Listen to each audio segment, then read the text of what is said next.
recording. Okay, so today we're gonna finish chapter 5, which is the end of message passing programming. Message passing is fun. Okay, so 5.4. I may get lost in the numbers because the numbers in the physical copy is different than the numbers in this, but the 5.4 is the same. So we have program design for concurrency, and I think this is a little bit misleading for starters. I don't think this what they are about to explain is exclusive to concurrency at all. And I'm going to justify my criticism. So they talk about component-based programming. Because of message passing concurrency, we no longer have the limitations of synchronous lockstep execution of chapter 4. Because, well, we already talked about this before. Declarativeness, predictability, deterministic, we don't have that. Because you're using a mutable store to do the ports and the port objects, blah, blah, blah, blah, blah. So now we're going to talk about concurrent pro components. So to design a concurrent application, the first step is to model it as a set of concurrent activities that interact in well-defined ways. Every, like 5.4, everything that I read, try to remove the word concurrent from it, and it applies for general engineering. So each concurrent activity is modeled by exactly one concurrent component. A concurrent component is sometimes known as an agent.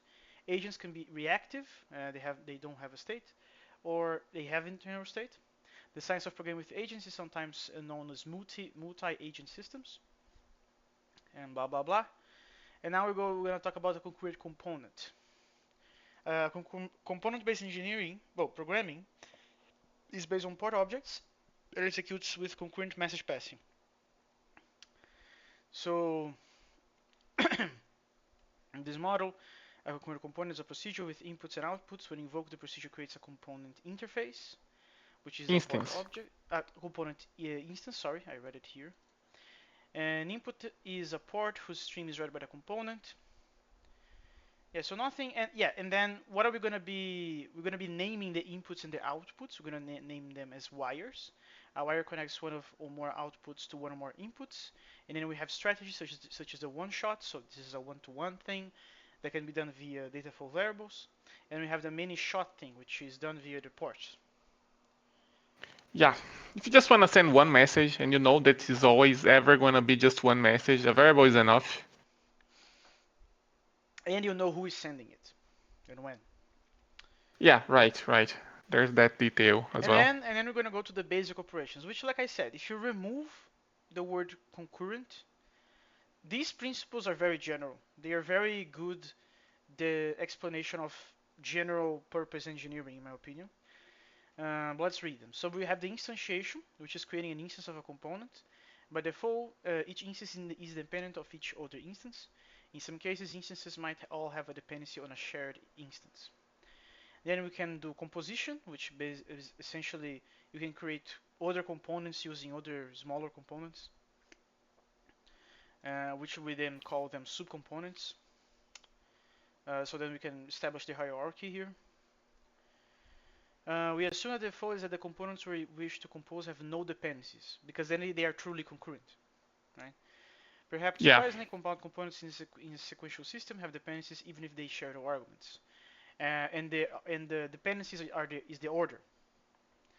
Yeah. Uh, so linking, combining component instances by connecting inputs and outputs. So this is essentially plugging the wires, quite literally.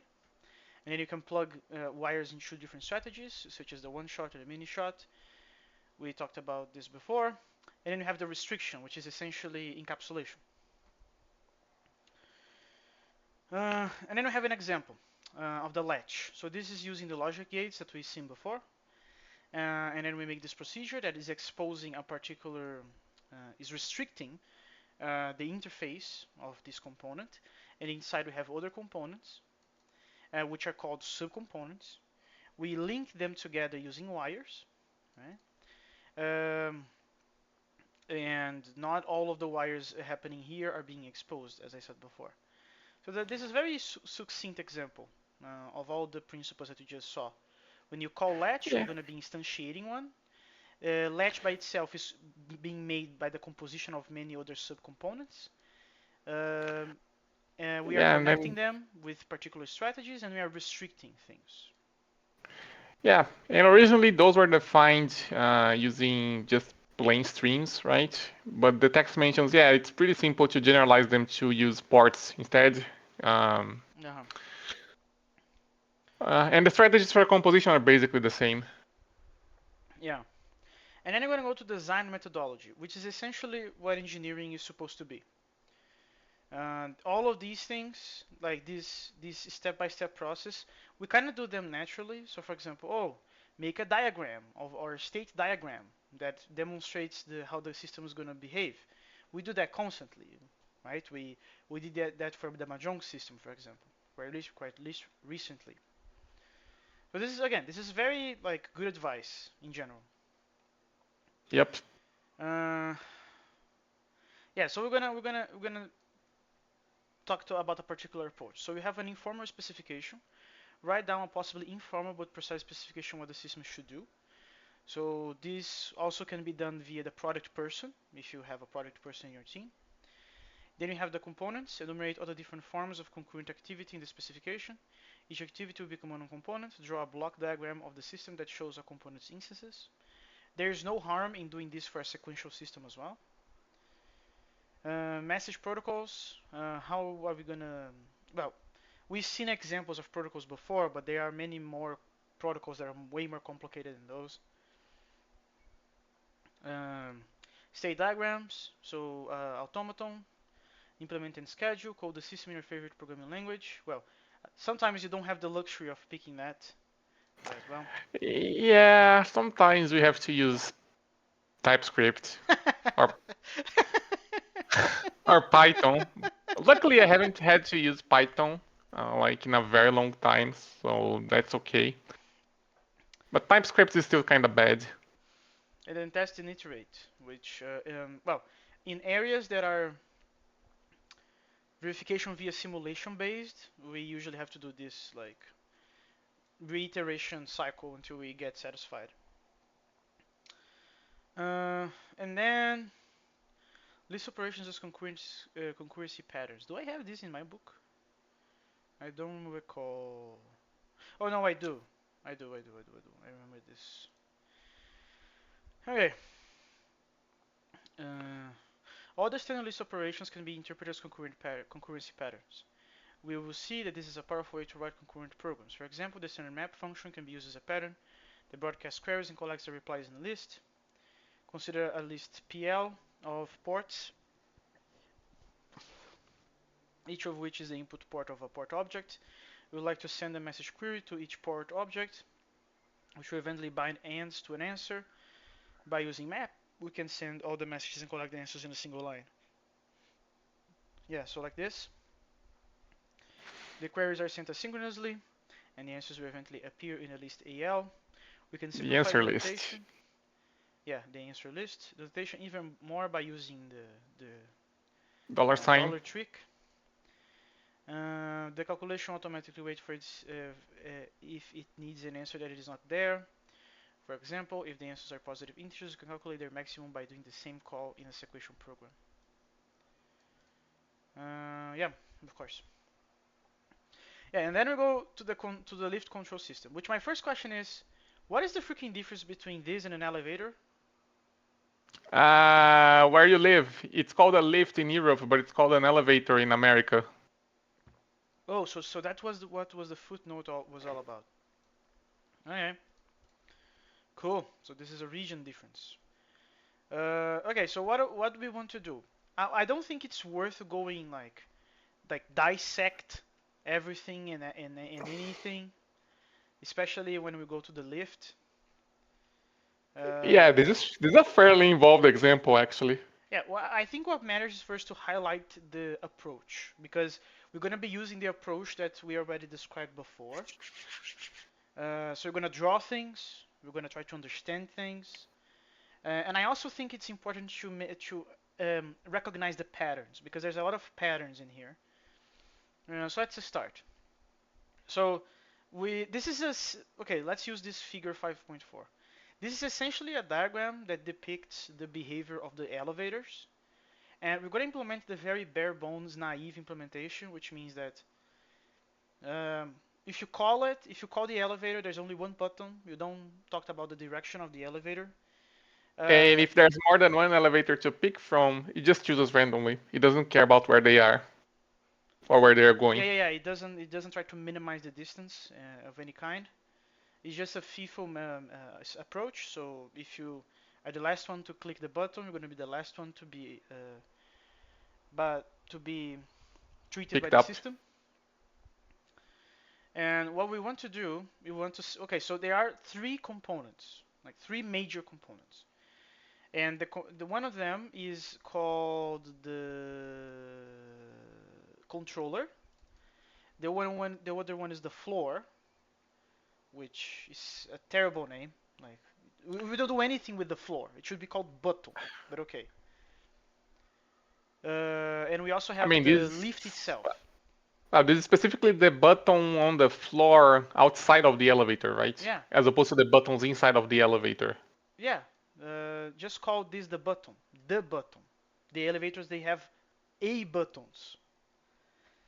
The floor is just like the floor has nothing to do with this. I can just stand on the floor. What are you talking about? Oh, but Uh, this is not floor in the sense of the surface that you stand on. It's floor in the sense of horizontal, well, a vertical section of a building, right? oh yes, but the only thing that we interact with is the button that is standing on top of the floor. So That's fair. uh, okay, so what do we want to do? We want to uh, rewrite this specification in English into other ways. We're going to serialize them in other ways in order to allow us to properly see what the heck is going on, and that will help us go to the code later. And that's the pattern that I want to highlight here. So this is all the specification in English, most of it. Yeah, so the first task is the specification. In this case, it satisfies a partial specification of the problem. Yeah, so then it starts specifying the English. So there are a set of floors and set of lifts.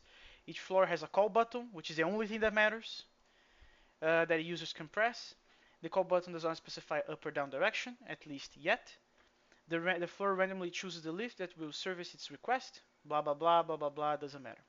And then we have a high level understanding of what's going on. So we have black boxes all over the place, but this is enough for us to get started. So we have the floor, we have a lift, we have a controller, we have two users, and we have arrows um, showing us the message passing between the boxes. And then, well, it's also we are also establishing what's going to be the scheduling algorithm. Um, yeah, and then figure 5.5 shows the block diagram and their interaction. So this is the high level one. And then what we're going to be doing now is going into each black box and opening it up. Except the user. Well, except the user, of course. Um, yeah, this doesn't matter. This is just explaining that we are making like a dumb, not realistic system because we're not doing the minimization of the distance, blah blah blah. Doesn't matter. Yeah, and we're using timers instead of proper sensors, so like um, doors will always stay open for 5 seconds for some reason. But yeah, we're But that means that it basically will kill you saying, as well, right? If you are in the middle of the door and it's time up. well, depends if the door, the actual door hardware has some kind of oh, but in that case, yeah, the timer would have to be extended, but our abstraction Yeah, so you of die. those detail, yeah, you Cool. die. You get crushed, Cool. squeezed into juice, basically. Okay, after we have the high level diagram, we go to the next diagram. So yeah, engineering is a lot of drawing, friends, which is a state transition diagram, which is a finite state automaton, and it will essentially describe in using balls and arrows and verbs usually and in this case also predicates, uh, to, to, to describe how the system is gonna work. So then we have an example down here. So we have two states because we have two balls, and we have three ways of going from a particular state to another particular state. They may be the same state, and we have predicates and conditions that tells us when we should do the transition from A to B, and that's essentially the hard part of it. In my opinion, doing this is the hardest diagram because there's a lot of questions that goes into this. For example, how many states should we have? What exactly are the conditions to transition between them? All of Also those note that questions they come from yeah, also experience and good enough specification. yeah, also note the book actually mentions this as well. This diagram is an abbreviation because there's an F inside of each ball, which is actually a number. If you were to actually write it out properly, you would have to have a state for each number, right? Yeah, yeah. So this is the hardest part, in my opinion, to actually identify what is the proper state transition diagram, because there's many possible ways of implementing a system, especially if the system has a vague specification, and that your decision may bite you in the butt later. So that this is actually what requires experience and try and error sometimes. Well, there's also literature, right? You can read about failed attempts that people tried, but aside from very like standard problems, if you're trying to do something that is usually not that well specified in the industry, you're gonna have to try potentially something new. Yep. And why is this okay? So that's actually points me to my next thing. This is awesome because this is very mappable to code. I even wonder if you can make a compiler that takes this and generates the code. You might be able to. I mean, there are visual programming languages. People don't use them, but they exist. So, Simulink is the only one that I'm aware of. um, I was gonna mention Scratch, but that's not really visual, is it? Yeah, so Simulink. So you draw with things. You program with things. And then you press a button and some code is generated and probably unreadable code is generated. And then Yeah. there's that. Okay, and then this is very an awesome opportunity to show that. So for example, um, this is step f equals dest, right? So this is talking about the destination, right? Because if you are stopped and you want to go to the destination that is yourself, you don't do anything. That's why you keep on the same floor. Yeah. This is the code. Is this the code? Yeah, this is the code. And in this particular Yeah. thing, it's very easy to map. So for example, for each ball, you have a pattern match. So this is the running ball and this is the stopped ball.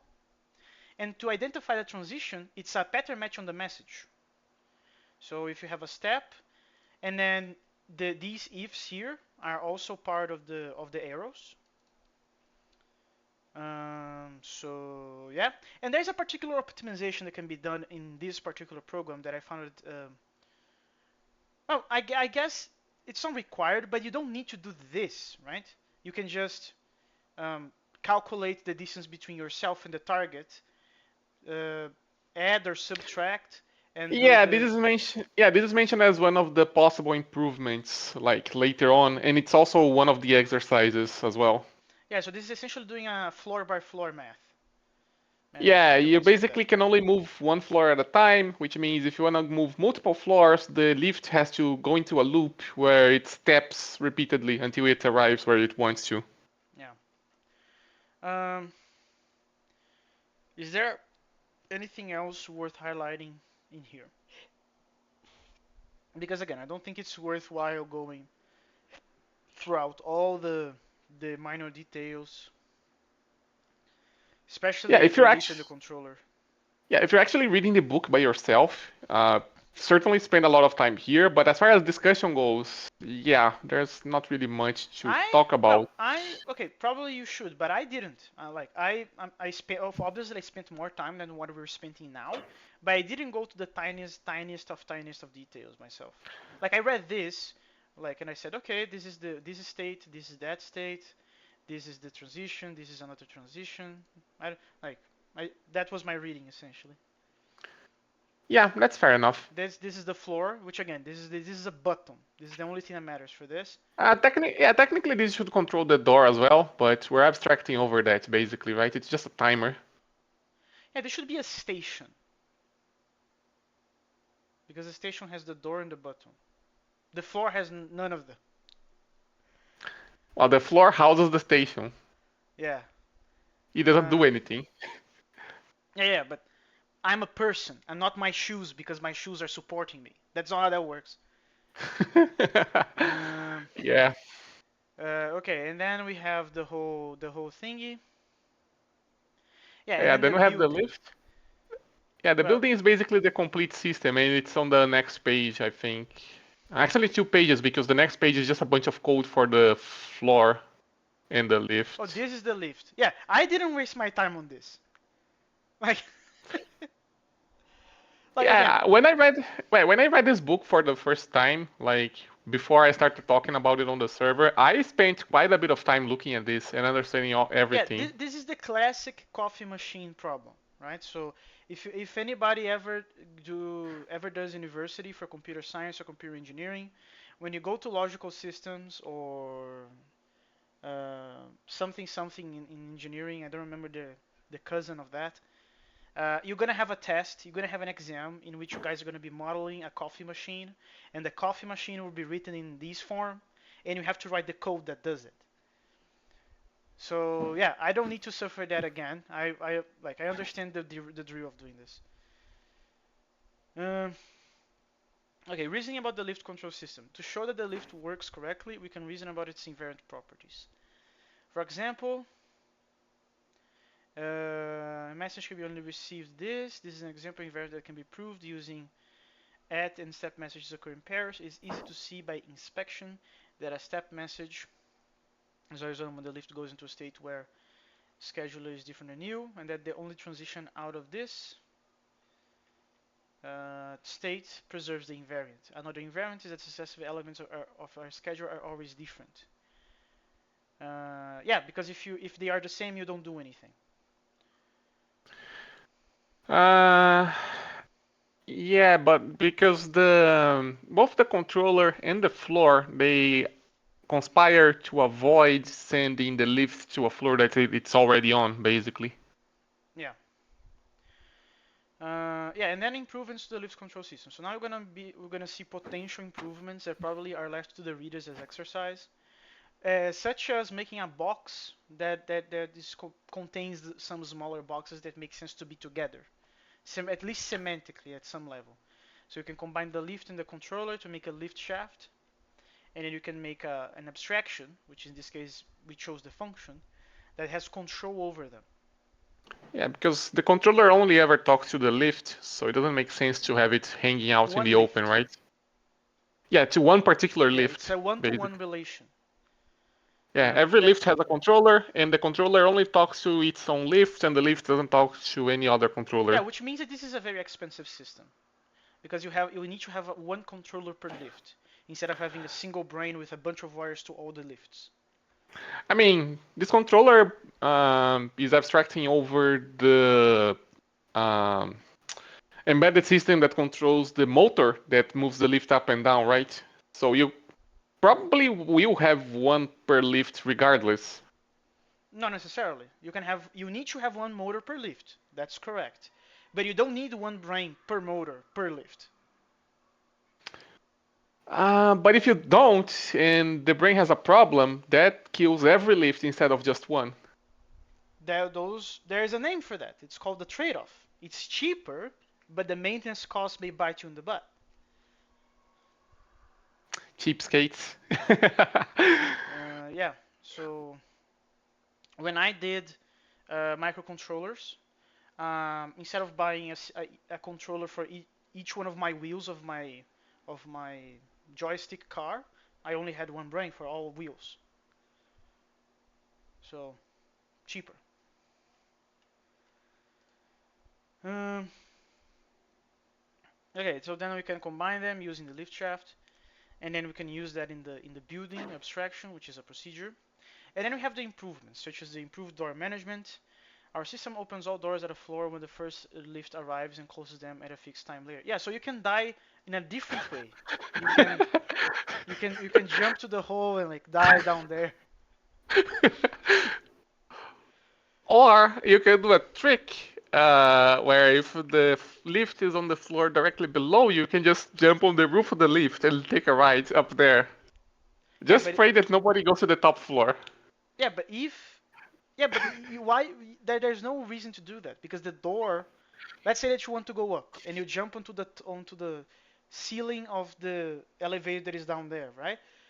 If the door only opens when the elevator reaches the floor, when it reaches and the door opens, you're not gonna have access to it. Like, yeah, that's amusing. We can improve our lift control system so that the floor picks the closest lift instead of a random lift. Um, yeah, so maybe even the free lift that would be a better choice than random. Uh, we can improve the list scheduling. So this is the minimization problem of like which one is the close.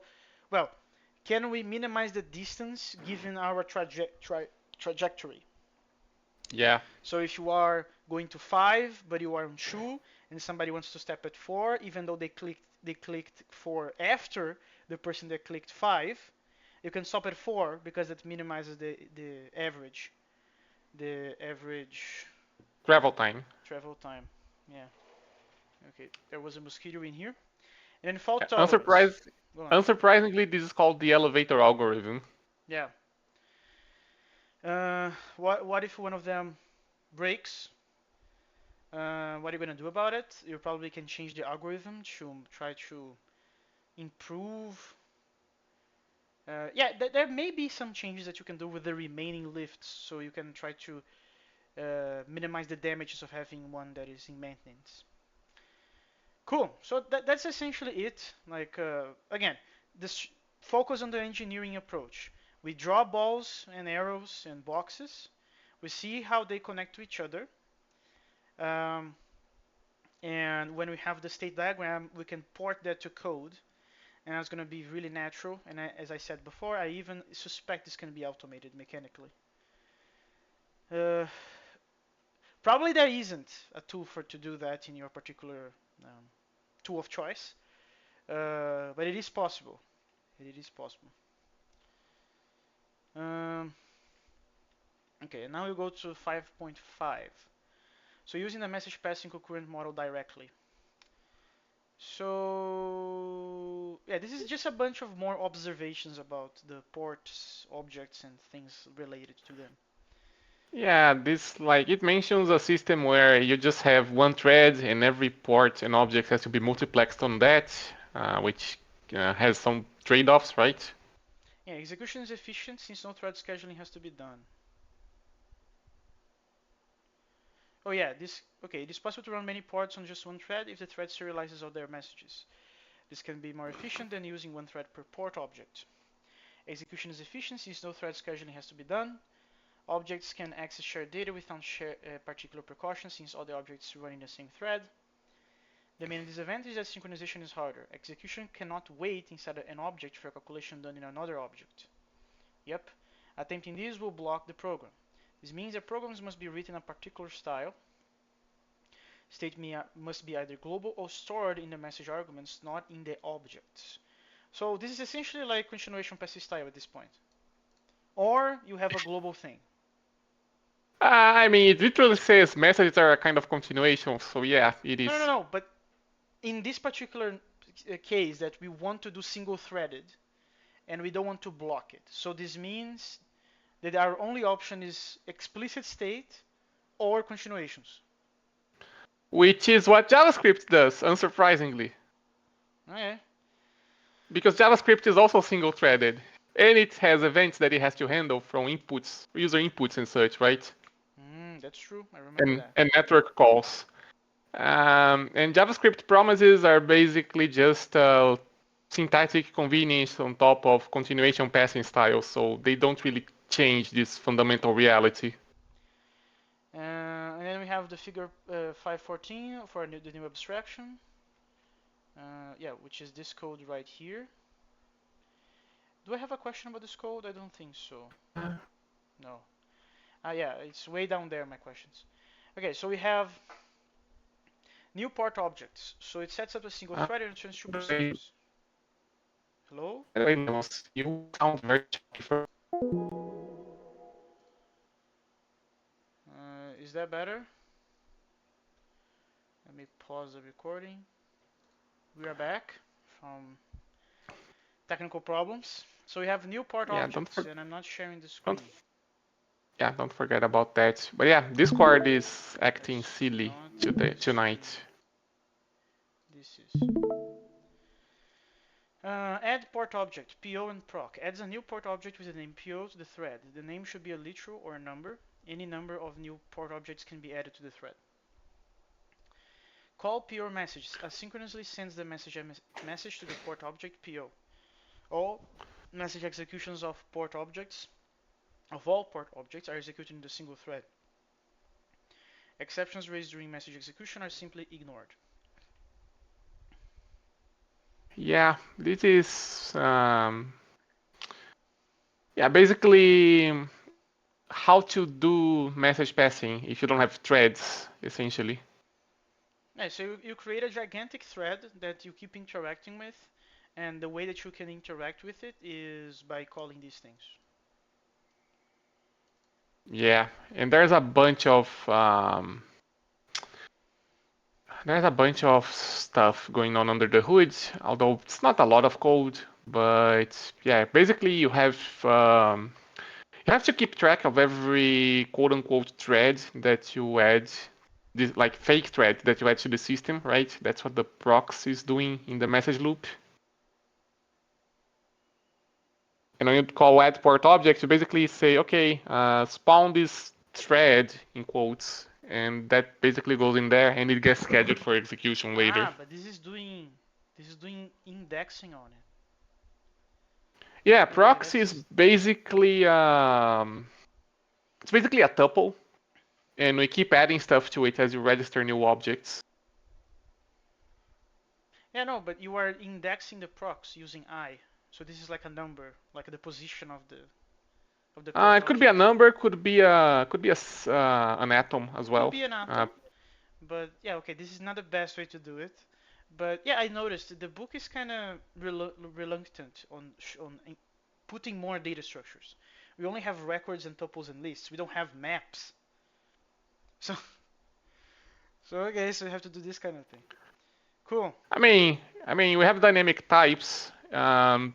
Records are basically like they cover like 80% of what you want from a map if you have dynamic types. So um, there's no need for that until later. Like if you want to put a collection in a map, then you need a proper map because you can have collections as record keys, right? Oh, but the way that it's written kind of makes me wonder if this is actually just a list. I don't know what the adjoint at is doing, but I it's think written here that this is extend this record on a new port object is added. So I don't know what's going on internally in the implementation. But the way oh, that it's written, it's basically a sort for records. You know, when you do an ASOC on a map enclosure. uh-huh. Okay. Okay, and then we have the ping pong example, which well, it's kind of funny that you define which one is the ping and which one is the pong by the kickoff ball. It's kind of funny that like this works Yeah. for both of them.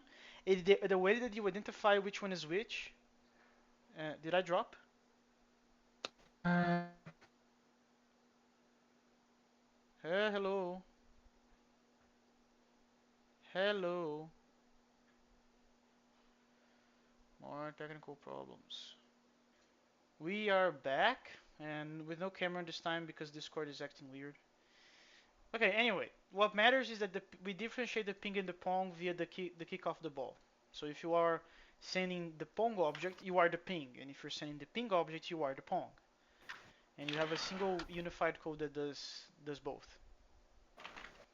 Yeah, this is basically faking the shared variables that we used normally with just shared labels essentially. Like each process needs to know the name of the other process so it can Yeah. send messages to it. And then we have the concurrent queue with ports, and then we are essentially, yeah, this is a very interesting implementation of a queue.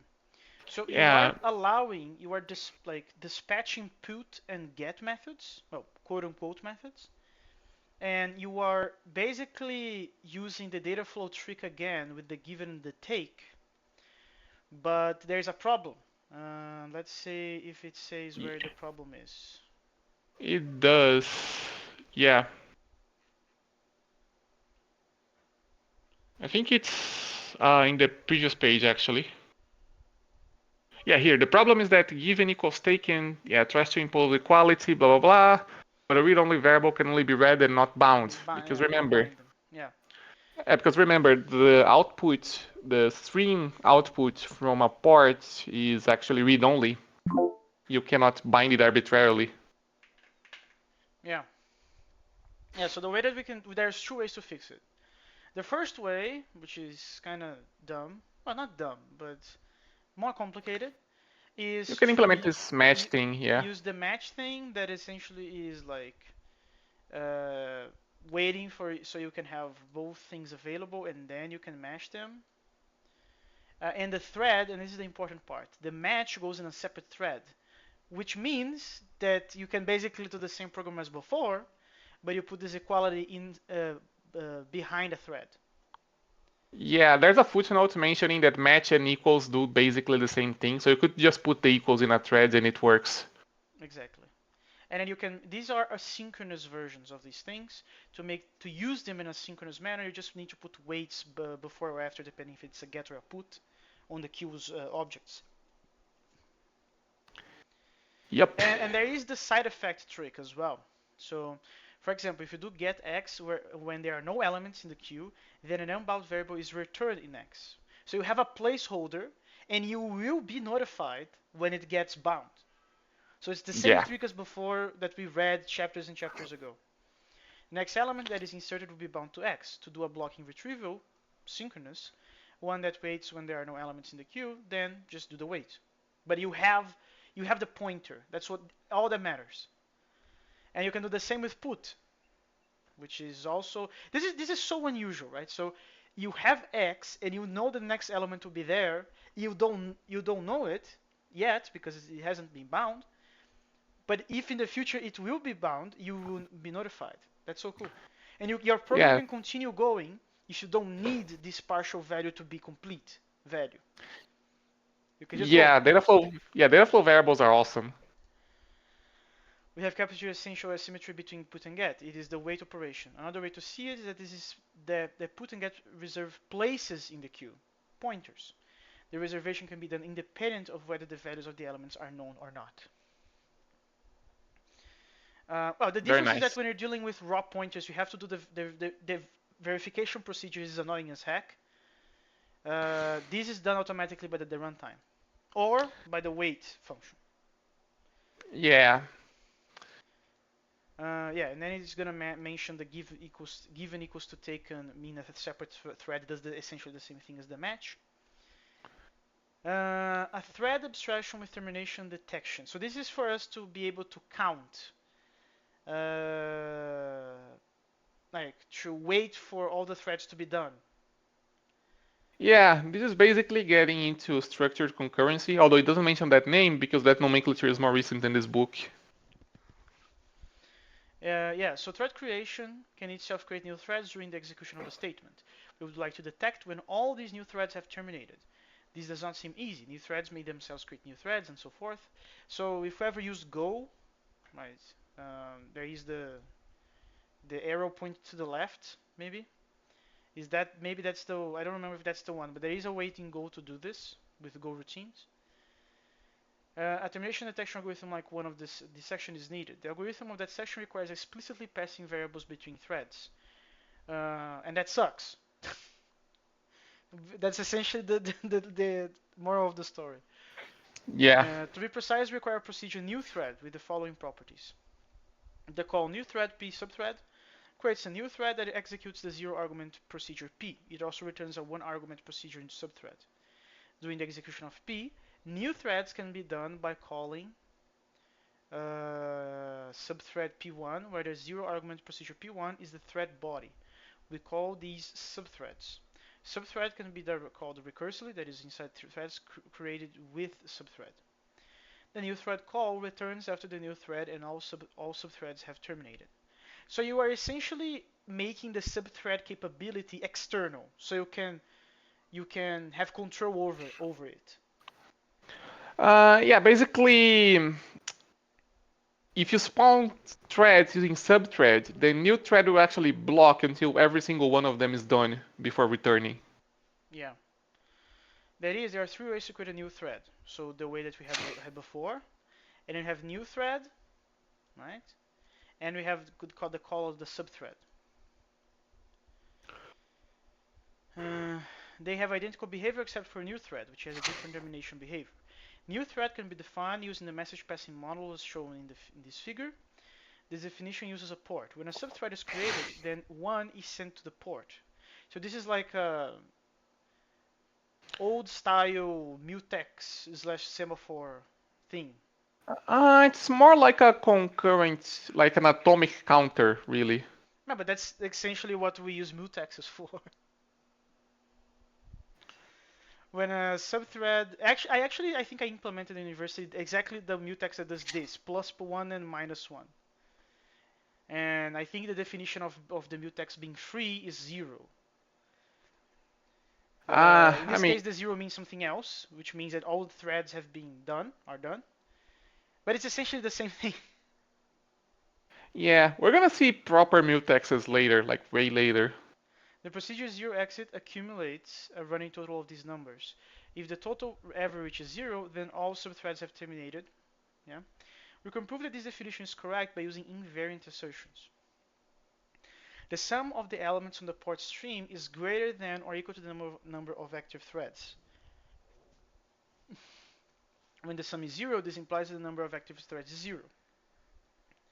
We can use induction to show that the assertion is true at every part of every possible execution, starting from the call to new thread.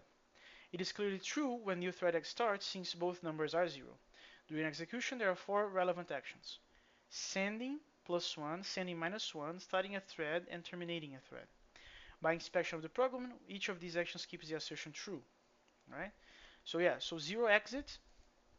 This is essentially doing the counter. Yep. Yeah, and then we have the new thread that receives the sub. It also has the p in the subthread, and the proc subthread. It's essentially doing the. This is the -1, right? Yeah, And using a this tilde is because, yeah, silliness, yeah, syntactic and this silliness. is the +1.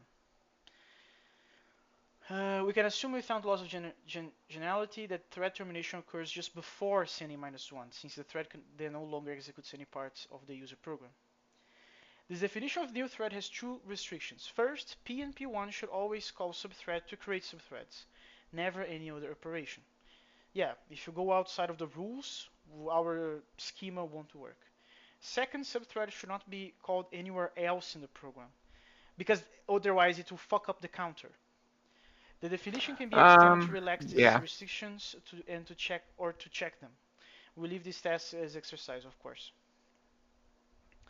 And then there's a very silly problem here about what happens if we do the minus before the plus. Yeah, because we are assuming that sand will reserve a slot in the port, right?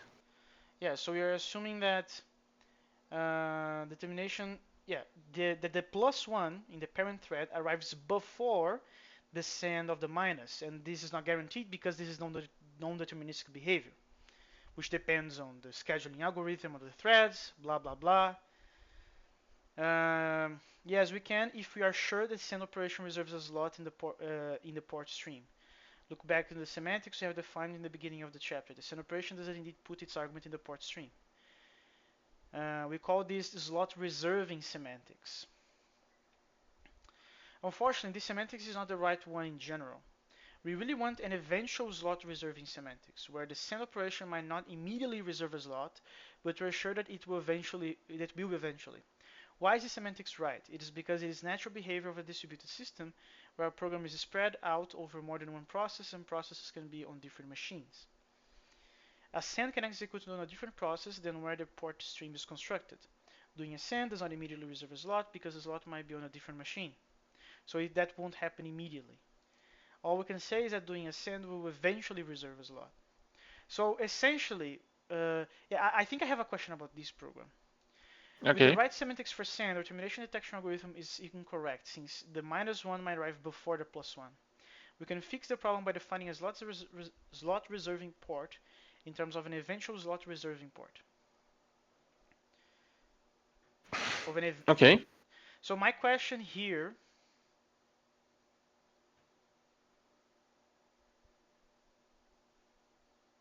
is where this X is coming from. Uh, it's um, it's an argument. We're destructuring it basically. Mm. But Remember, this is a hash is function, just and this is an yeah. anonymous function. It is an anonymous function, and it has one argument, which is a tuple with It's a a tuple. hash. Yeah, with the hash label, which allows you to write it using infix notation, basically. But it's just a But tuple. yeah, but what are we doing essentially? Yeah, we're using the new port, which now has the right semantics, so it reserves a slot eventually, right?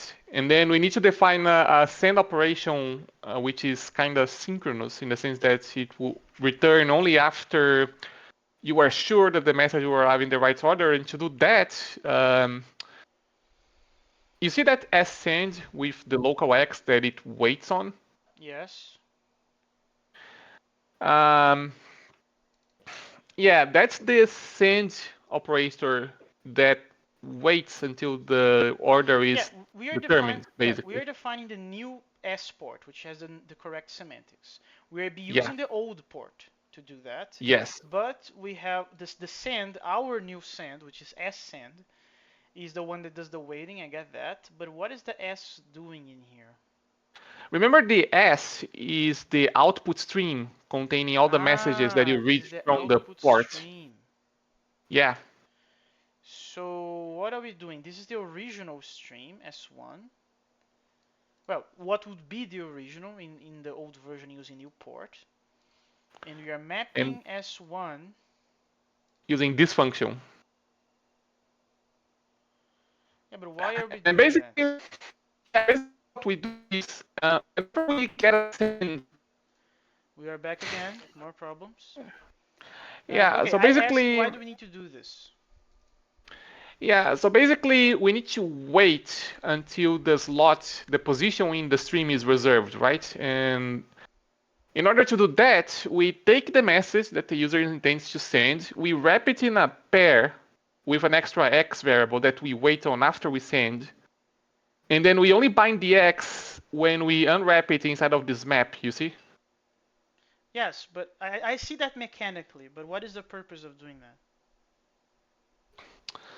The point is that this send, which is what the user uses to send the messages using the semantics that we want, will only return after x is bound. You see? Ah, okay, I see. Okay.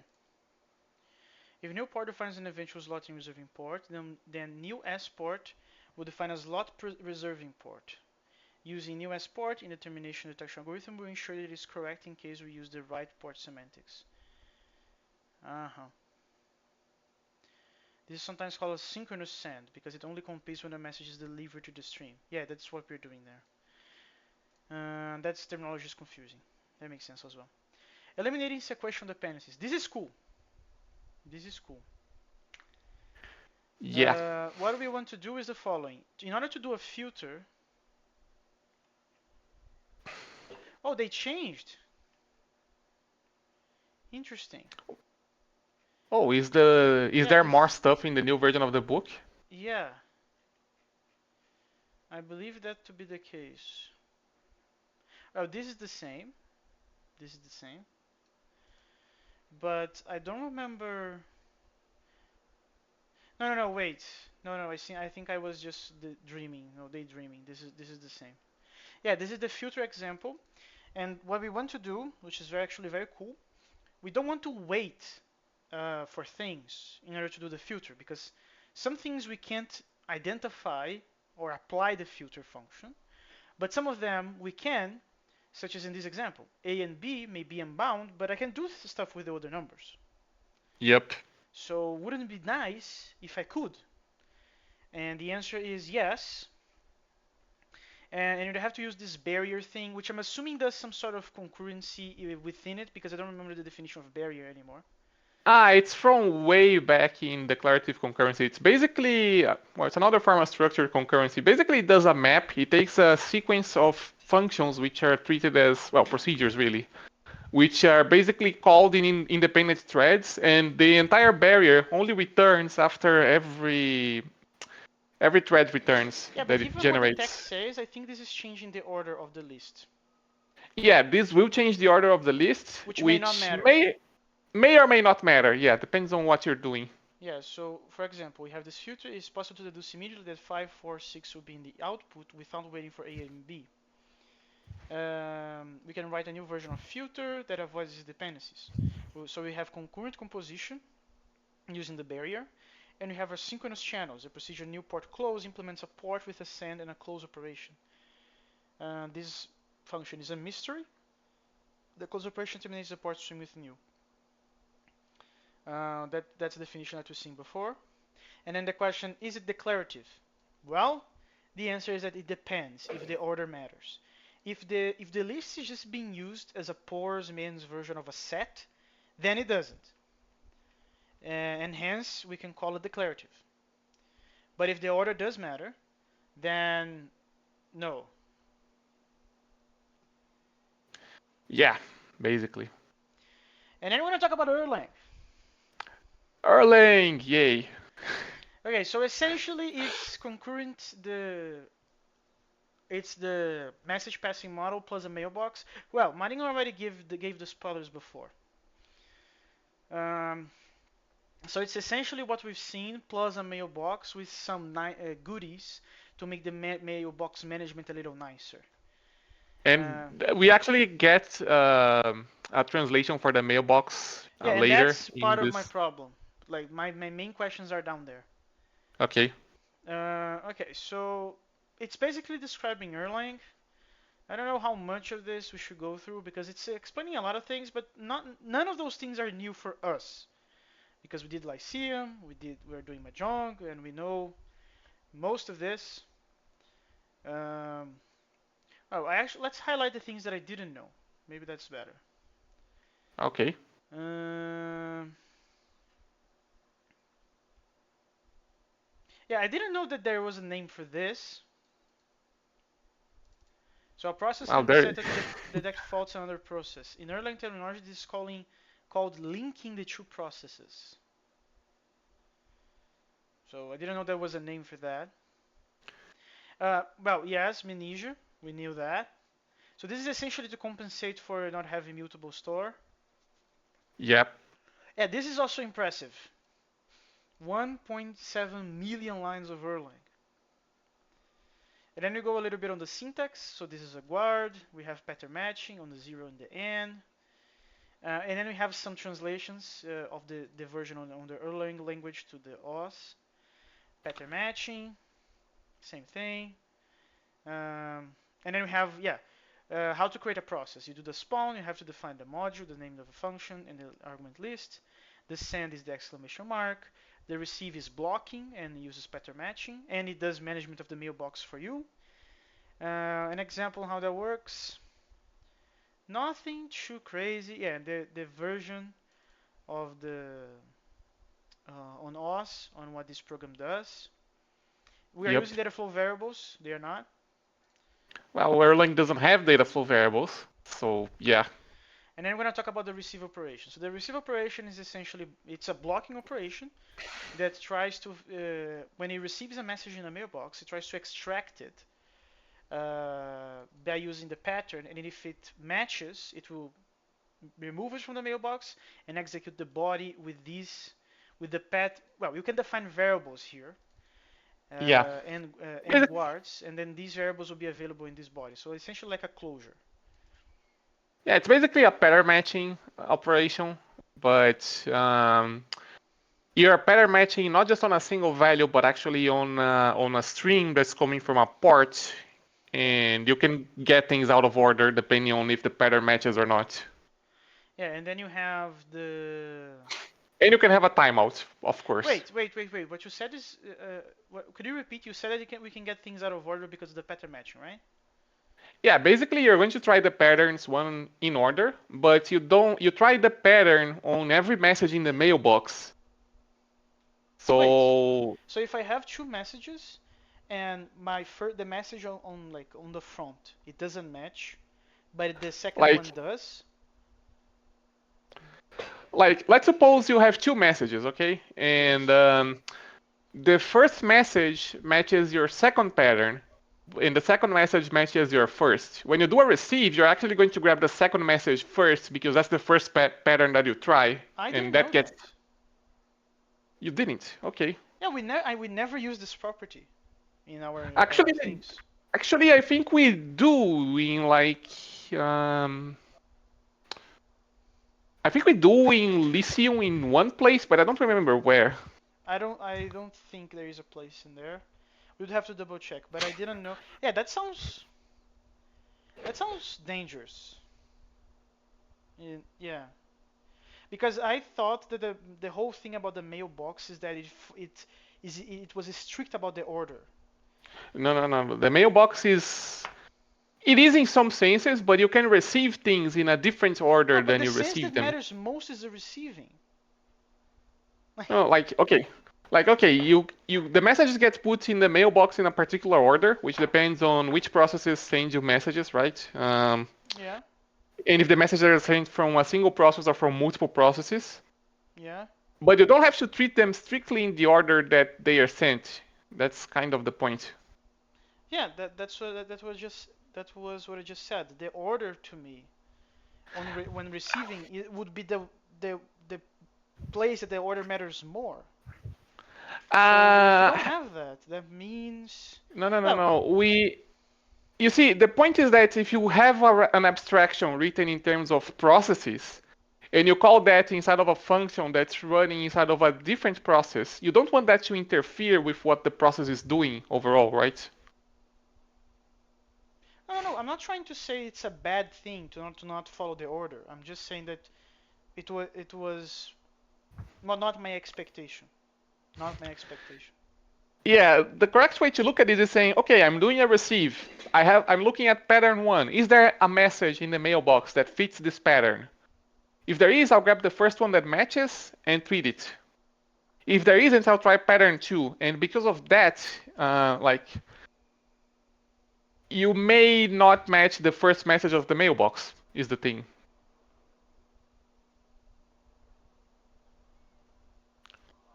Yeah. No. Like I said, it's fine. I'm just trying to consider in my mind what are the implications of doing such a thing.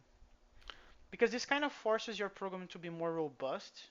Because you are assuming that things are non-deterministic at that point, and that means that you have to create a program that will not break, or well, it will be fault tolerant to some degree, regardless of the order in which the messages are being received. So that's okay. Well, you actually kind of already are assuming that it's non-deterministic because the process that's sending you messages may be in another machine entirely, right? That's not the non-determinism that I'm talking about. I'm talking about it's your program doesn't care about the message in which order the messages are being received. It does, but it gives you some flexibility.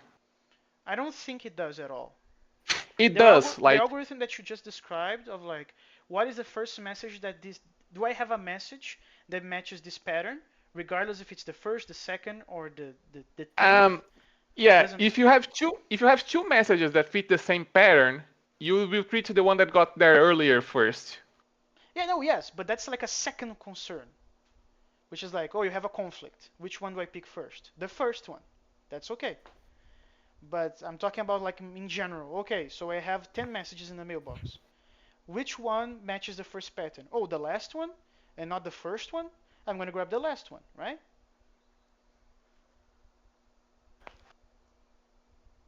And you don't know if it's the last one or in the middle or the beginning. Actually, the point is that you don't want to care because what if you're treating a message, and in order to treat that message, you need to exchange messages with a separate process. No, yes. And you need to do a nested receive, Again, basically. You again, don't I'm not want I'm not that saying it's a to. bad thing. I'm not saying it's a bad thing. Okay. Uh, I'm just trying to explain, like, again, I'm trying to understand the implications of doing such a thing. But like I said, this is basically embracing that. Okay, I don't know which one I'm gonna be doing first. My program needs to take that into account. I may be doing 20 messages from now. That will be my first one. Okay. And we also have the timeout thing. So if I have an after, this expression gives you the number of, I believe it's milliseconds. Yeah, Yeah. milliseconds that you're gonna time out immediately after. Cool. And then general remarks. So yeah, so the mailbox management of the inputs and outputs, this is being done automatically for you. You don't need to care like you do in OS. Um, we in order to translate this to OS, we're gonna treat the cases differently.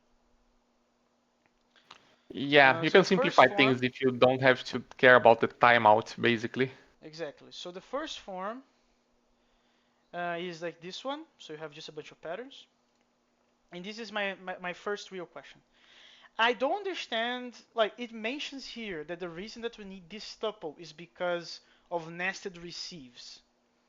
I don't see how those two things correlate at all. It's because that tuple is a difference list, actually. That still leaves me hanging. It's because when you do a nested receive, typically, because of the patterns involved, you probably won't grab the first message, right?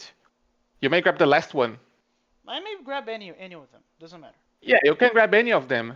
So what this is doing is it's going to traverse the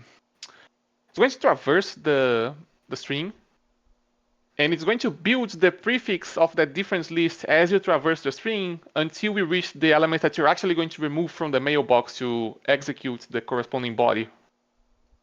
I don't And it understand. needs I don't and it understand needs what to you're be saying. what? Okay. Like How can let I help you understand? okay, let's go over an example. I think that's better. So Okay. let's imagine that you receive them. Okay, so the receive is gonna and start by calling loop. Cool. So this is the stream of the input stream. This is the output stream, and this is the difference list that I don't know why is here yet. So then we match on the input. Let's say, and this is gonna block because this is a data flow variable. So let's say that we have something now. We're gonna go here. This is gonna, and then we're gonna have the M, and then we check the M. Oh, the M is essentially the pattern matching of the receive that we have in Erlang. Yeah. So we're gonna see this matches, no, this matches, no. Let's say that it matches here, okay? Okay. So what are we doing? We are saving the tail on the E of the difference lists, okay? I don't know what's the purpose of that yet, but we are doing that. And then we are calling the body, passing the head of the difference list. Let's say that inside the body there is a second receive, Okay. okay? So it's going to do the same thing again, right? If there's a second receive, then if there's a second receive, then yeah, it needs to do. Yeah, it needs to traverse the T. And remember, the T that is passed here is initially empty. That T is basically going to be the prefix which contains the list that you traversed so far, and eventually you're also going to bind its tail. But yeah, the T is basically the entire output that you haven't bound yet. The entire output that I haven't bind yet. Yeah, I don't understand. I'm having a hard time understanding what is the purpose of this. What is this doing? Because, for example, it starts by with t's that come from nowhere. Those are unbound t's. No, no, no, no. Yeah, they are in the local. It's a free variable, basically. Oh yeah, see here, they are free. Cool. I don't know why we need to save the e, for example. I still don't understand why we need to save that. And how is the t being used inside the body? Right. It mentions here that if you don't have a nested receive, you just do t equals s out, right? Yeah. Yeah, yeah. I don't know how to explain my question better because I just don't understand the purpose of saving this. Like, the elements that you remove from the stream may not be the first one, right? And the element that I remove from the stream, you mean this stream? Yeah. Oh, but in this case, it must be, right? No, because there's an else. Wait, this else is for this case? Actually, wait. Case S, blah blah blah. Oh wait, no, that's yeah, no. I got confused. That outer case is just traversing the input stream, right? Exactly.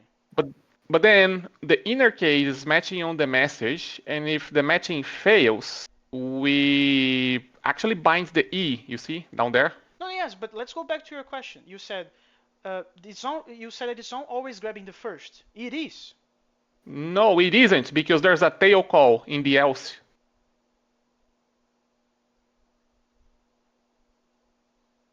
Well, you were saving the message, well, the current first that you couldn't match. That makes sense. You are putting the tail to tail call yourself. That makes sense as well. And we're passing the T, but now you're passing E1 instead of E.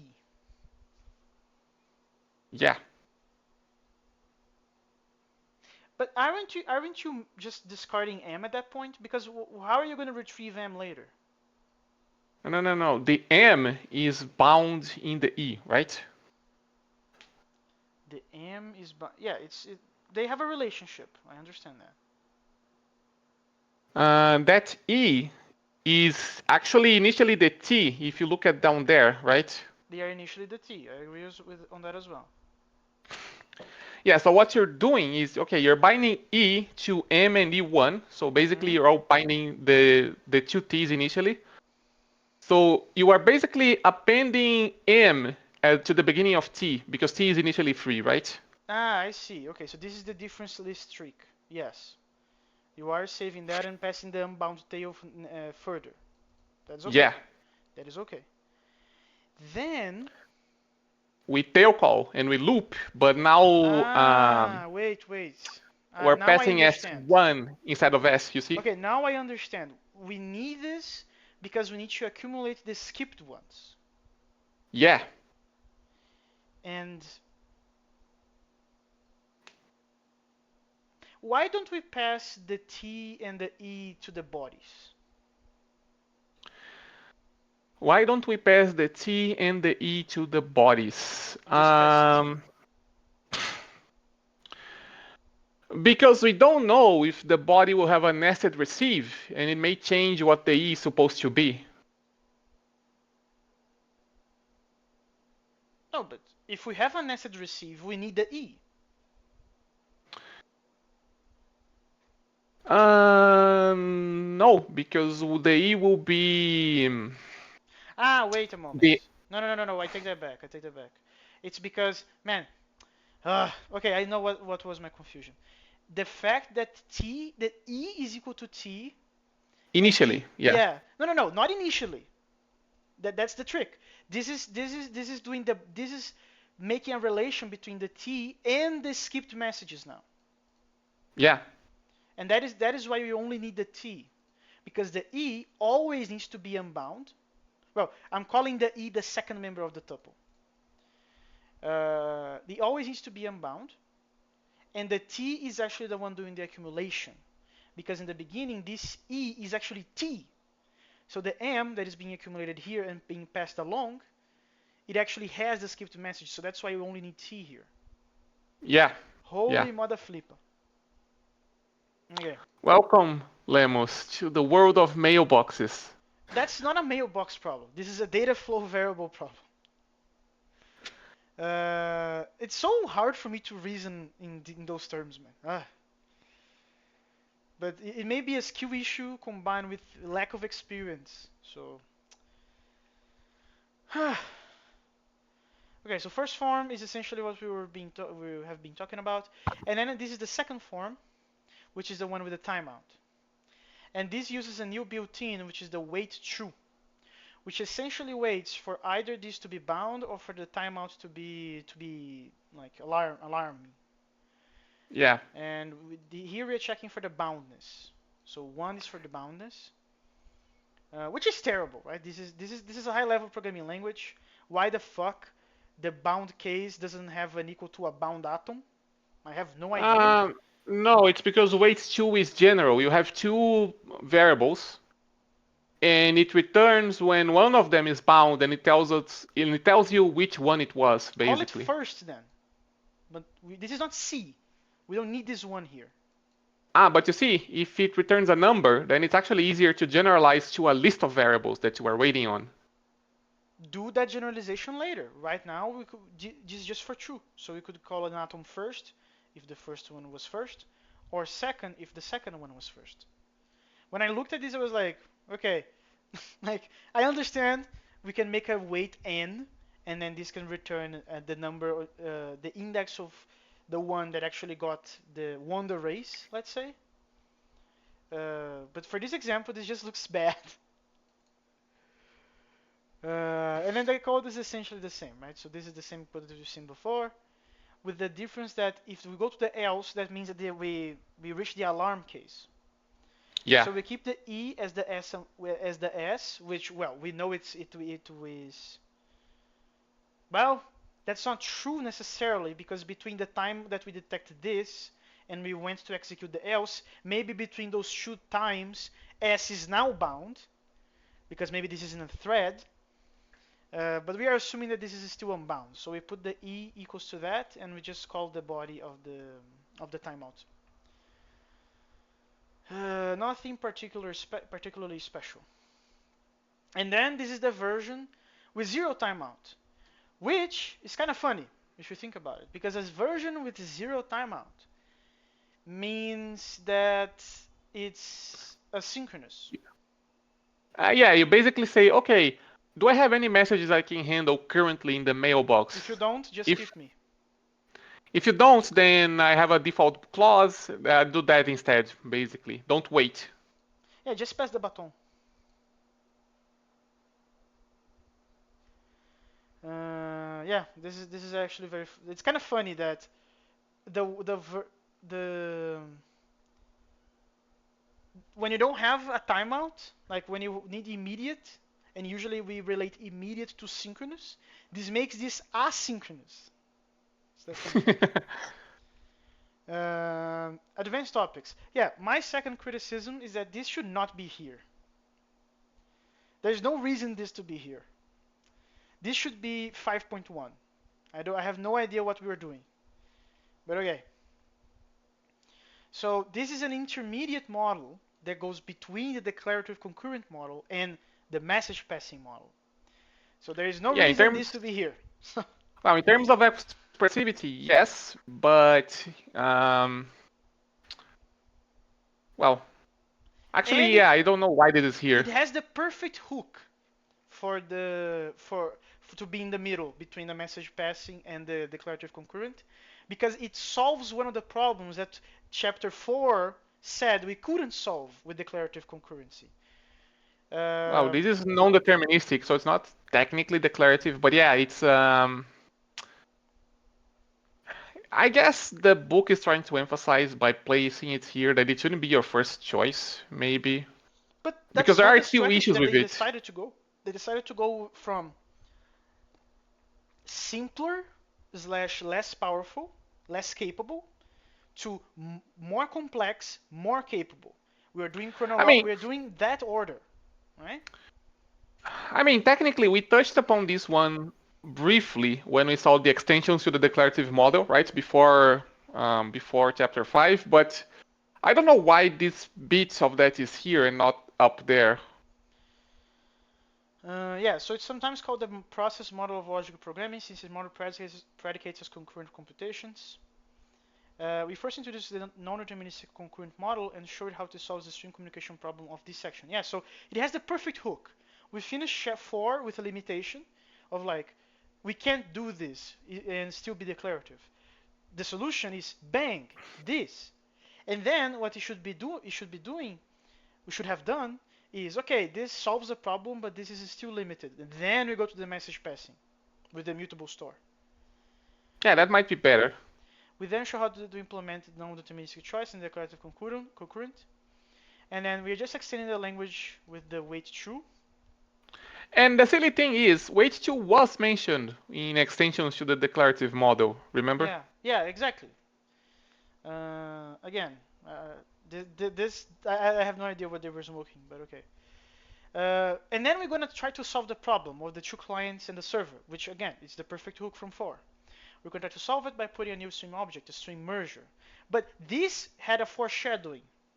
In chapter 4, we actually speculated that making a merger would solve it, but that chapter 4 immediately pointed that this would not solve the problem because it would just pass the baton to the merger. Of like, Yeah. we want to get rid of the order. Okay, so let's make a guy that merges them. But now the merger needs to know the order. So like, Uh, of course. well, with wait 2, you don't need to know the order, but then there are still issues, so here's the message pass. Yeah, that would be a better order, I agree. All the messages appear on each of the input streams will be put on the output stream. Figure 2524 shows the solution. Yeah, so we've seen this before, but before it was client 1 to the server, client 2 to the server, and then we speculated.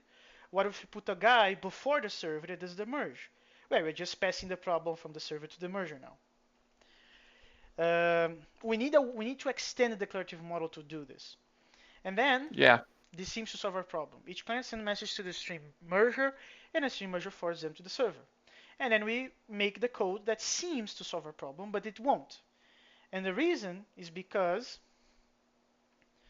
the case statement tests only one pattern at a time and only goes to the next when the previous one failed. While it is waiting on our stream out as 1, it cannot accept an input for stream out as 2. And the reason that this is important is because we don't know in which order they will come. S2 Yeah. may be sending messages first. So this is very like perfect continuation of the chapter 4. Perfect. They're actually a little bit redundant in my opinion because again, this is nothing new. We've seen this before. And then uh, But this abortive solution has the germs of a working solution. The problem is that the case statement only waits on one condition at a time. A possible solution is therefore to extend the declarative concurrent model with an operation that allows to wait concurrently on more than one. We call this operation non-deterministic choice. One of the simplest ways is to add an operation that waits concurrently on two data flow variables being bound. We call this operation wait2, which returns the index of which one of the variables was bound first. You can return 1 when A is bound and true when B is bound. The declarative concurrent model extended with wait true is called non-deterministic concurrent model. And then we see the implementation, which actually goes to my final question for today, which is this code doesn't make sense to me again. Because let's say, let's say that out S1 was bound first. Okay. This will block anyway. It won't. How not? Because the first thing we look at is the F, actually. Sure, sure. Because we're doing wait 2, right? Yeah, That means f is going to be bound to 1, right? sure, That means we are never going to hit a clause with a 2 in front, right? sure. Which means we ever try to bind the alt s2 to alt s2, which is a no-op, so that doesn't block. But this, but this was also true in this code, right? It Let's. isn't, actually. It is because if alt s1 was bound first, It isn't, because wait 2 will return 2 if alt s2 is bound first. I see. I see. I see. It's because we're not destructuring this. Yeah. I see. Okay, so I was just being stupid. Yeah, no, the one and the destruction on this and not destruction on this will allow us to continue, and vice versa, of course, and the cases in which we're done, which either of them. Okay, this is apparently the Prolog-like concurrent logic language version, which seems to have the weight to embedded. Yeah, basically. Uh, the syntax is the same. Well, the syntax is different, but we know what they mean. The stream merger first call waits true to know which stream to listen to. Only after that, which returns does it into the case statement. No, this is the completely makes sense. Because when I looked at this, I was like, wait, we are pattern matching on a tuple. To me, when I was reading this, my first instinct was if on the F, and then you just copy paste the code from up here. I mean, you could do that as well, but you can pattern match on everything at once. Yeah, no, we use this strategy all the time. Of okay, we have to do pattern matching on a collection, tuple all day. Uh, yeah, for example, in Karuta we do this often, many times. Yeah. Uh, okay, no, I was just being stupid. My bad.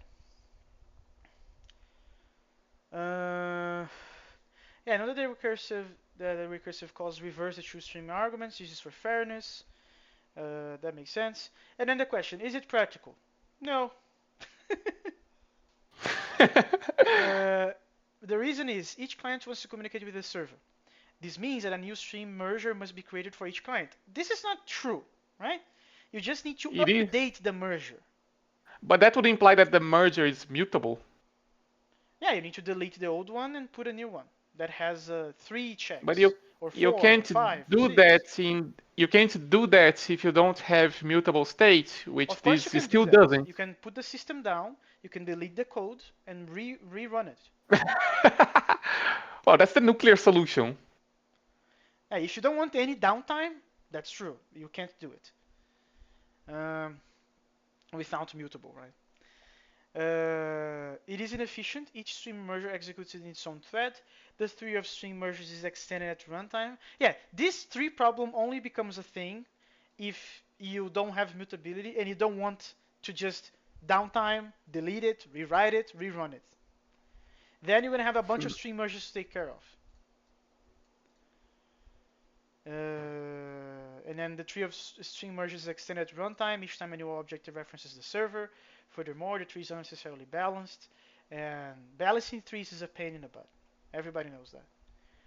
It lacks expressiveness. It is impossible to reference the server directly. For example, it is impossible to put a server reference in a data structure. The only way you have to reference the server is by referencing one of its streams. We can put this in a data structure, but only one client can use this reference. Uh, Yeah, it's not like a port where it mutates so you can share it and everyone can use it and it works, right? yeah, only one at a time. Well, not exactly one at a time, but once it's bound, you're done. Yeah, You can pass pointers all around, but the first one that does equals on it, everybody's wins. fucked. Yeah, that guy wins and everybody else loses. How can you solve these two problems? The first problem could hypothetically be solved by Dreamland. Yeah, No. Some systems solve the problem another way, by adding an abstraction of multi-way merge whose implementation is done outside the model.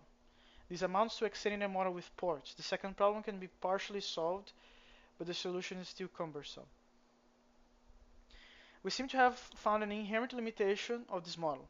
Upon closer examination, the problem seems to be that there is no notion of explicit state in the model,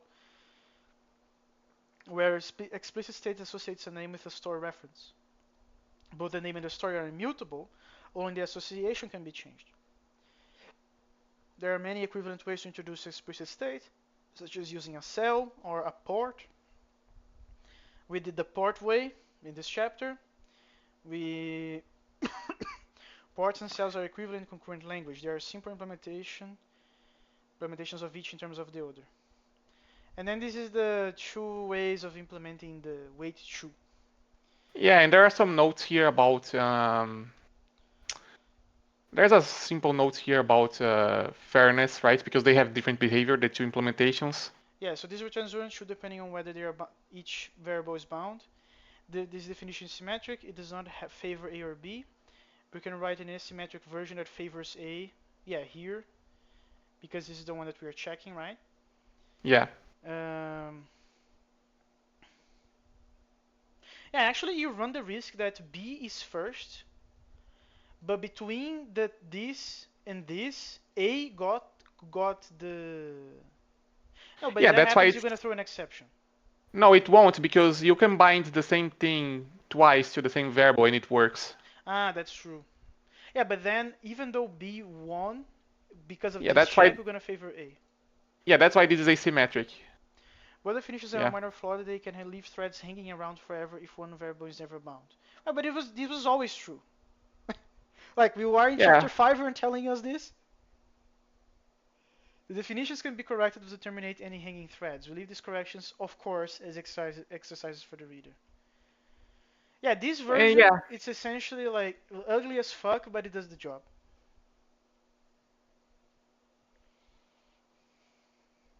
Go Yeah. on.